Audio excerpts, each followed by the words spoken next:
Bismillahirrahmanirrahim. Alhamdulillahi rabbil alamin. Wassalatu wassalamu ala rasulina Muhammedin wa ala alihi wa ashabihi wa man tabi'ahum bi ihsan ila yawmiddin. Allahu jalla wala falenderojmë dhe vetëm për ti ndihmë dhe falje kërkojmë.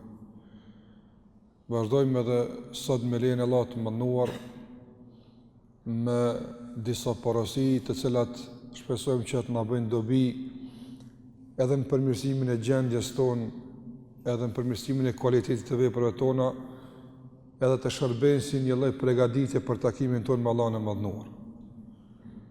Të nderuar vëllezër, në takimet e kaluara kemi pasur rastin që të njihemi me disa porosi të njerëzve të mëdhenj që i lanë në prag të vdekjes. Sot nuk dëshiroj që të flas për një porosi konkrete që vjen nga ndokush nga këta dietar, por dëshiroj që këtë udhëtim që e kemi bërë deri më tani ta përmbyllim me disa porosi të përgjithshme që patëm rastin të ndëgjojmë nga e kaluara. Nga se padyshim se numri i njerëzve të mirë dhe i këtyre dietarëve që lënë porosi janë të shumtë. Dhe nuk kemi mundësi që ndoshta edhe për një kohë të gjatë i përfundojmë të gjitha, por shpresoj që ajo që kemi përmendur të shërben si një mostër dhe model se çfarë thanë këta njerëz dhe cilat ishin porositë e tyre si rezume e jetës së tyre në prag të vdekjes. Andaj nëse do të tentonim që të bënim një përmbledhje të këtyre këshillave dhe porosive, atëherë ndoshta do të kishim pas mundësi të përmbledhim në 3 pika kryesore. E që është mirë ne ti kemi parasysh dhe të kujdesemi për to. Pika e parë që është mirë ta mbajmë mend ne nga tërësia e këtyre porosive dhe këshillave është se këta njerëz, këta burra të mëdhenj, këta dietar, njerëz devotshëm, krahas aktivitetit dhe krahas angazhimit vazhdueshëm në jetën e kësaj bote, krahas tër atij kontributi dhe krahas tër asaj punë të madhe që e bën jetën e kësaj bote, megjithatë patën për çfarë të ndihen keq në fund të jetës së tyre. Patën për çfarë të dëshirojnë që të vazhdojnë edhe më tutje në jetën e kësaj bote. Prandaj keqardhja dhe një lloj pendimi është një ndjenjë e pandarë nga njeriu, sado që të bën mirë. Andaj nëse këta njerëz, sikurse i kemi përmendur nga ashabët e Muhamedit sallallahu alajhi wasallam, dietarë të mëdhenj, në fund të jetës së tyre lanë disa porosi që jepet të kuptohet se ka pas mundësi të jetë edhe më mirë, çfarë të mëron për neve që hiç pa ardhur në atë fund na e dim që mundë me konë më të mirë. Prandaj mbetet që me të vërtetë njeriu para se të vijë momenti i cili e ndon njeriu nga jeta e kësaj bote, të ketë mundësi që spaku ta minimizon këtë keqardhje. Dhe nëse detyrimisht po them, duhet të ndihemi keq në fund të jetës tonë për ndonjë ndoshta kohë jo të kaluar si duhet apo ndoshta për disa gjëra të caktuara, mendoj se i shkon mirë që spaku keqardhja të jetë në rrafshin e shtimit të punëve të mira, e jo në rrafshin e pendimit nga punët e këqija. Nga se nëse njeriu pendohet në fund të jetës së tij se ka pas mundësi me bëu ende më mirë, kjo është pendim normal. Se sa të bësh mirë, gjithmonë mund të bësh më mirë. Dhe nëse njeriu pendohet në fund të jetës së tij dhe ndihet keq se ka pas mundësi të jetë më mirë, kjo i bie se ai ka bëu mirë, po ka mujt hala më mirë. Po nuk është mirë që ti vijë njeriu ky fund e të ndihet keq ndoshta për lënien e ndonjë obligimi ose për ndonjë mëkat të caktuar që është dashur më herët të pendohet nga ai. Prandaj çdo kush për neve e njeh gjendjen e tij, çdo kush për neve din punët e tij, sikur që na kanë porositur dietarët tanë, po them në fund të këshillës së parë se kontrolloje mirë dhe shikoje mirë, do të thotë strajcën e punëve tua, çantën e veprave tua, që nesër me te do të dalësh Allahut përpara. Kontrolloje mirë jetën e kësaj bote dhe shiko se çfarë nuk kishe pas dëshirë me pa Allahun nesër kur desh para tij. Çka ka në këtë çantën tënde, nga e kaluara, nga e tashmja, nga bindjet e tua, nga veprat e tua, nga fjalët e tua, që nuk kishe pas qef nesër, ajo me dalë para Zotit. Ato që ka s'ki qef me dalë nesër para Allahut, nxjerrë sot dhe largoje nga kjo çantë. Çdo kush din për vetën e tij çka s'kish pas qef Allahu xhallahu ala me vetë e çka të vjen kjo çikjaptën. Kjo është e para. E dyta që mund të nxjerrim nga tërësia e këtyre porosive dhe këshillave të dietarëve që na e dhanë është se me gjithë punët e mira që i kanë bërë, me gjithë angazhimet, për shembull sikur se kemi folur në fund për dietarët e mëdhenj, sikur se Imam Ebu Hanife rahimahullah, si Imam Maliku, Shafiu, Imam Ahmed rahimahullah, këta dietarë të mëdhenj, me gjithë kontributin e madh dhe punët e mëdha, megjithatë ata tërë këtë ja kthen Allahut mënduar. Apo nuk i ka plan të ndonjë vetë mashtrim në fund të tyre duke thënë se unë jam lodh, jam angazhu, kam bë punë dhe tash vend që po pras me shku në xhenet. Por një lloj frike dhe një lloj dorëzimi para Allahut azza xal ishte i pashmangshëm nga ana e tyre ato. Prandaj thash përsëri, nëse ata me tërat kontribut nuk kanë gjetë për çka të lëvdohen, madje edhe kur dikush i ka lavdëruar në këto momente, nuk janë mashtruar me këtë lavdat, nga se kanë thonë e një vetën time në më mirë, atë çfarë themi ne për veten tonë që nuk duhet thash të mashtrohemi mas punëve të mira, por mirësia na stimulon dhe të na jep vullnet që edhe më tepër të bëna punë të mira aftë.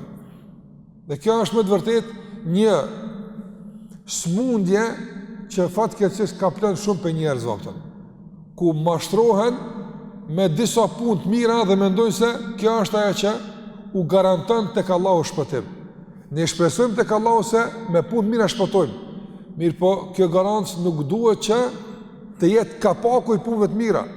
Kjo garancë nuk duhet të jetë një korridor që na nxjerr tek vetpëlqimi, tek mashtrimi, tek syfaqësia, ose tek mendjemadhësia, ose tek përmendja punëve të mira kështu me radhë.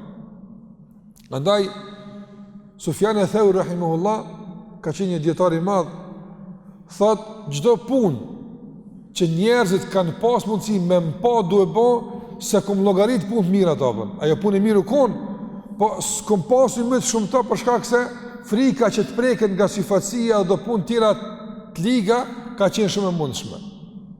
Ka llogarit vetëm punë shumë që ka pas sekretet në mshefta. Andaj këta njerëz në bagazhin e punëve të mira nuk kanë pas vetëm atë që është publike, por kanë pas edhe shumë gjendje sekrete të fshehta me syre mes Allahut që Allahu alem çka kanë bëna nuk i dim ato. Allahu e din nga sasia e devotshmërisë dhe e sinqeritetit që kanë pasur në zemra, e që na këto s'kena mundësi kur me ditë. Me gjithë këtë, prapa ata janë dorëzuar Allahu xhallahu ala dhe kanë thënë nëse Allahu nuk na fal, nuk llogaritim shumë tërë këtë që kemi bërë ato. Prandaj gjithë kjo gjendje të ndërozur çfarë sjell? Një lloj varfrie dhe një lloj përulje dhe një lloj nevoje për Allahu xhallahu ala që nuk e fik çfarë do vepre mirë që bën njeriu ato. Do të thonë se njeriu Zot na ruaj, mashtrohet pas punëve të mira dhe vetë pëlqen vetën e tij, atëherë kjo Allahu na ruaj i sjell një lloj pavarësie pe Allahu xhallahu ala. Po thuajse ai do të shpëton me punët e tij e jo me rahmetin e Allahut azza xal. Po thuajse ai është i ka bëu këto punë mira me fuqinë e tij, me aftësinë e tij e jo me përkrahjen dhe ndihmën e Allahut te barekuhu te ala. Prandaj sado që të bëjmë punë të mira, sado që të gjejmë vetën se Allahu na ka mundësuar të bëjmë punë të mira, gjithmonë le të shoqërohet kjo bamirësi, le të shoqërohet kjo vepër e mirë me një lloj varfrie dhe nevoje të vazhdueshme për Allahu xhallahu ala, duke qenë të bindur nga thellësia e zemrës se vetëm Allahu është ai i cili na ka nderuar me këtë punë, jo na, se vetëm Allahu është ai që na ka shpërblyer edhe në këtë botë, duke na mundësuar se të jemi atje ku duhet. Prandaj edhe sot kemi ardhur me fal këtë namaz këtu, veç pse Allahu xhallahu ala na ka nderuar, na ka sjellë këtu. Sa më shumë të ndin veten të nderuar me ibadetet, me punë të mira që Allahu t'i ka dhënë, ma tepër Allahun e don. Ma tepër ati i mbështetesh, ma tepër të shpreson, ma tepër ndin nevojë për te. Dërsa sa ma tepër njeriu mendon se u ardh mu falë, se ka bënë punë të mirë si pasojë aftësisë së tij, fuqisë së tij, mendjes së tij, aq më tepër Allahu na ruajt, krijohet në zemrën e tij dhe pavarësia për Allah xhallahu ala, dhe pastaj humb kënaqësia e adhurimeve, humb mbështetja tek Allah xhallahu ala, edhe humb cilëteti i këtyre veprave. Prandaj këta njerëz e keni pa, keni dëgju në ato që kemi marr, se kur dikush i ka lavdruar, ka thonë hala s'ka vakti për më lavdru. Apo nuk i kanë bërë përshtypje lavdat të njerëzve, por i ka bërë përshtypje se a do t'i lavdron Allahu nesër ditën e gjykimit kur takohen me të. E kjo është më rëndësi nga ajo që kemi marrë në të kaluarën, dhe është porosia e rëndësishme që duhet ta kemi vazhdimisht parasysh. Nevoja për Allahun, vetëm me ndihmën e tij i dalim, vetëm me përkrahin e tij përmirësohemi, vetëm nëse ai na merr në kujdesin e tij dhe nuk na lën kujdesin ton, mund që të llogaritim për mirësim. Përndryshe, nëse Allahu na lën fuqitë tona, nëse Allahu na lën në aftësitë tona, vaj halli për neve atë. Për këtë arsye dhe pejgamberi sallallahu alajhi wasallam çdo sahaba, çdo mëngjes ka thënë: "Wala takilni ila nafsi tarfat aynin." O Zot, mos më lën veten time as sa çelëm shelsyp. Mos më lën ti vetë unë më marr veten time. Ja, ti gjithmonë o Allah vazhdimisht kujdesu edhe më ruaj. Kujdesu për mua dhe më ruaj, nga se nëse Allahu xhallahu ala nuk kujdes për ty, vallahi nuk ka fuqi në botë që ka mundësi me të lëviz ka e mira atë. Nuk ka fuqi në botë që ka mundësi me të largu nga keqja. Prandaj kjo na bën që kemi vazhdimisht të mbështetur në të dhe vazhdimisht të kërkojmë ndihmën e Allahu xhallahu ala, dhe sa do që të bëjmë punë të mira, sa do që të bëjmë, Allahu e din sa dikush për ne bën punë të mira, por sa do që të bëjmë gjithmonë me kokë të ulur, të gjithmonë me një ndjenjë të brendshme se vetëm Allahu është ai që na ka ndihmuar dhe vetëm ai është i cili kemi nevojë shumë për të. Dhe e treta që dua ta përmbyllim me të ndërlozur është se megjithë që këta njerëz kanë qenë burra të mirë, duke filluar nga Muhamedi sallallahu alaihi wasallam, apo ka ardhur dita kur duhet më lëshu këtë botë. Muhamedi sallallahu alaihi wasallam me gjithë pozitën që ka pas tek Allahu xhallahu ala, me gjithë gradat, me gjithë ato, apo prap është dashur me pi nga gota e vdekjes ato. Nga kjo pije e hidhur që çdo njeri që ka në këtë botë është dashur me pi nga kjo gotë, apo me dal prej kësaj bote ato. Prandaj çdo kush që ka në këtë botë del prej kësaj bote. Mirë po dallojnë daljet. Hyrjet janë të njëjta. Ti ishe njerëzit, apo fëmija kur lind, të njëjtë kanë ardhur në këtë botë. Nuk kanë ndonjë dallim caktuar, apo për shembull nuk vjen dikush në këtë botë edhe e din Kur'anin përmendsh. Vin të gjithë në këtë botë dhe janë barabartë në dije. Çdo fëmijë që lind dhe vjen në këtë botë, apo nuk din asgjë. Nuk vjen dikush në këtë botë në fëmijë edhe Allahu më privilegju me ditë me fol. Gjithë që vinë këtë botë vinë barabartë, nuk dinë me fol. Mësohen pastaj. E kështu me radhë, andaj ardhja e njerëzve në këtë botë është e njëjtë, por dalja aty nga kjo botë, apo është dalje që dallon shumë mes vetë, apo prandaj sikur që e ka përmendur dietarët se sa njerëz jetë në kësaj bote, ndoshta kur ka ardhur në këtë botë nuk ka pasur një rëndësi të madhe. Nuk i kanë kushtu vëmendje të madhe ardhes së tij, lindje për lindjeve. Mi po kur ka dalë për kësaj bote, dalë për kësaj bote ka shënu me të vërtet një lloj interesimi dhe një lloj, madje edhe brengë dhe mërzie të njerëzve se e hopëm njëri të mirë atë. Prandaj kur Allahu xhallahu ala e ka mbyt faraonin, e dini kur e ka përmbyt me ujë, Allahu xhallahu ala përmend se wa ma bakat alehim as-sama, për ta kërkush s'ka kajt as në tokë as qiell atë. Kërkujt as në tokë as qiell faraoni që ka dhimbë atë. Për shkak të diktaturës, për shkak të zullumit që ka bëu, përkundrazi njerëzit janë gëzu kur u dal faraoni për kësaj bote atë. Andaj të ndërlozër si do të jetë halli i dikujt për një ku do të për kësaj bote. Apo A do tjetë nga ata që njerëzit do të hetojnë se kanë humbë dikon që me të vërtet kanë pas dobi për ti, ose kanë pas hajrë për ti, apo Allah në ruaj tjetë një krijes që janë rahatu krijes të ti e tjera për ti. Andaj ti s'ke pas mundësi me e përzidh mënyrën e ardhës këtë botë, se Allah të ka sjell, apo huwa alladhi akhrajakum min butuni ummahatikum la ta'lamuna shay'a. Allahu thot, ai është i cili ju ka nxjerr nga barqet e nënave të juaja e ju s'dinin kurrë. La ta'lamuna shay'a. Kurrë s'ka ditë. As ku po vjen, as i kujtje, as në mahall rëndan, kurrë të s'ka ditë. Prandaj nëse s'kemi pas kur far zgjedhje në ardhje, bëjë një zgjedhje të madhe kemi ndalje. Prandaj nuk ka qenë lehtë për musliman të asaj kohe kur kanë dëgjuar se ka vdek Ebu Bekri radiallahu ta'ala anhu. Nuk ka qenë lehtë me pretu për ta kur kanë dëgjuar se ka vdek Omeri radiallahu anhu e ulemat e tjerë të mëdhej. Prandaj çdo kush për neve let përgatitet se ka cila derë e kësaj bote do të dalë atë. Ka shumë dyrë. Një derë për këtyre dyrëve ka dalë faraoni. E një derë për këtyre dyrëve ka dalë filan zullumçari, filan mëkatari. Por një derë për këtyre dyrëve të kësaj bote ka dalë edhe Muhamedi sallallahu alaihi wasallam. E një derë për këtyre dyrëve të kësaj bote ka dalë Ebu Bekri radiallahu anhu, e Ebu Hanife rahimullah, e dietarë të tjerë kanë dalë nga e derë. Të shikojmë edhe ne nga cilat derë kemi medalë ato. Mirë po ajo që e përcakton derën ka kemi medalë është padyshim korridorin që ne duke ecë ato. Prandaj, nëse domethënë ka dera këtyne, shiko sot a jeni në rrugën e tyne ato. Nëse jemi në rrugën e tyne, kemi medalë nga dera e tyne. Nëse dikush është në derën, është në rrugën e zullumit e mëkatit, mos të shpreson se do të del nga dera e këtyne burrave të mëdha ato. Prandaj këta njerëz tashmë të vërtet janë shembulltyra jonë dhe janë mësimi jonë, sa kanë qenë gjallë, edhe kur kanë qenë duke vdek, edhe pas vdekjes së tyre.